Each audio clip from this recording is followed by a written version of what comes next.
کرنا چاہتا ہوں کہ جرمن اور پاکستانی مزدوروں کا یہ جو اجلاس ہے یہ جرمن حکومت اور میک کی انتظامیہ سے بھرپور مطالبہ کرتا ہے کہ بلوچستان کوئٹہ کے اندر جو میک فرما کے برطرف شدہ مزدور ہیں جو 268 کے قریب ہیں وہ اپنی بحالی کی تحریک 1 سال سے زائد سے جاری رکھے ہوئے ہیں۔ ہم مطالبہ کرتے ہیں کہ ان کو فوری طور پر بحال کیا جائے اور ان کے تمام مطالبات کو تسلیم کیا جائے، اور ساتھ ہی ہم یہ کہتے ہیں کہ اگر 6 ہفتوں کے اندر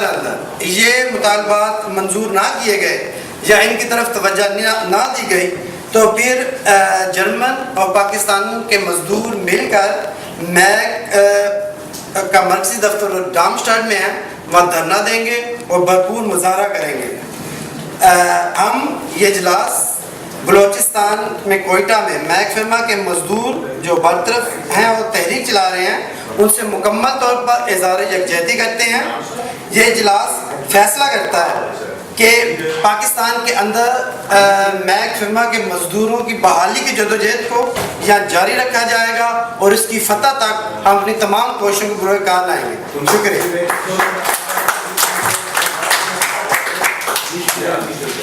دوستوں ساتھیوں، اب آخری ہے کہ اگر کوئی دوست کسی سے کوئی ان مقررین سے کسی کے ساتھ کوئی بات چیت کرنا چاہے، سوال خصوصی طور پر کرنا چاہے تو مقرر ان کا جواب دیں گے آپ کو۔ اگر کوئی دوست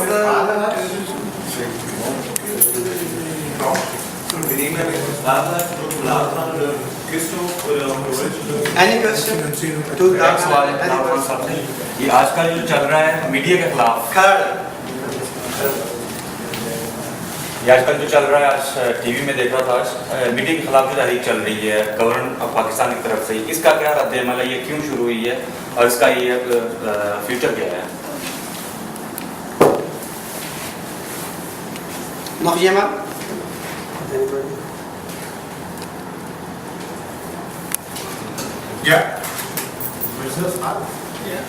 پلیز۔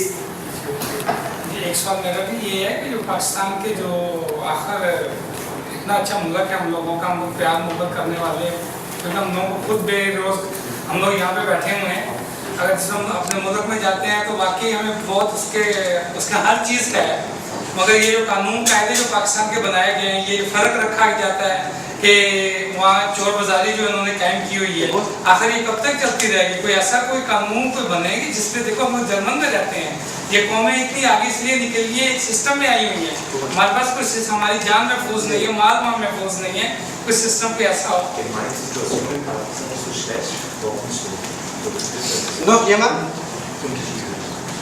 اور کوئی آدمی؟ میرے خیال ہے 2 سوال آئے ہیں تو میں ڈاکٹر صاحب کو ریکویسٹ کروں گا کہ وہ آئیں اور شارٹ سا یا مناسب سا جو جواب آئیں گے۔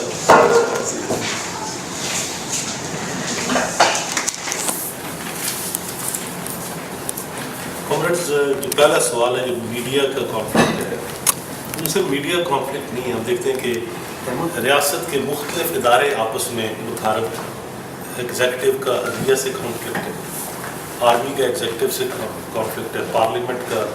اسٹیٹ کے دوسرے اداروں سے کانفلکٹ ہے، اور ریاست کے اندر جو تضادات ہیں یہ تضادات بنیادی طور پہ اس معاشی اور اقتصادی نظام کے بحران کی عکاسی کر رہے ہیں جو ہمیں سماج میں بھی نظر آتا ہے اور ریاست میں بھی اس کے اثرات ظاہر ہوتے ہیں، اور اس حوالے سے ہم دیکھتے ہیں کہ میڈیا بھی ایک پلر ہے، ایک ستون ہے ریاست کا، جو آخری تجزیے میں میڈیا کا رول ہوتا ہے، وہ بھی ریاست کا ایک ستون ہے، اور اس لیے ہم دیکھتے ہیں کئی بار میڈیا کے ٹکراؤ زرداری صاحب سے ہو جاتا ہے، ایک گروپ کا ہو جاتا ہے، کبھی یہ نواز شریف سے ہو گیا ہے، شہباز شریف سے ہو گیا ہے، تو یہ حکمرانوں کی جو مختلف لڑائیاں ہیں، مطلب میڈیا میں محنت کش طبقے کی 5% بات ہوتی ہے، 95% وہ ایشوز ہوتے ہیں جو حکمران طبقات چاہتے ہیں، تو میڈیا بیسیکلی انہیں کی سروس کرتے ہیں، تو اس میں اگر ہم دیکھیں تو یہ تضادات بنیادی طور پر بنتے رہیں گے، بگڑتے رہیں گے، جڑتے رہیں گے، ٹوٹتے رہیں گے، کیونکہ یہ ایک کھیل ہے۔ جیسے قدیم روم میں جب قید پڑ جاتا تھا تو روم کے جو شہنشاہ تھے وہ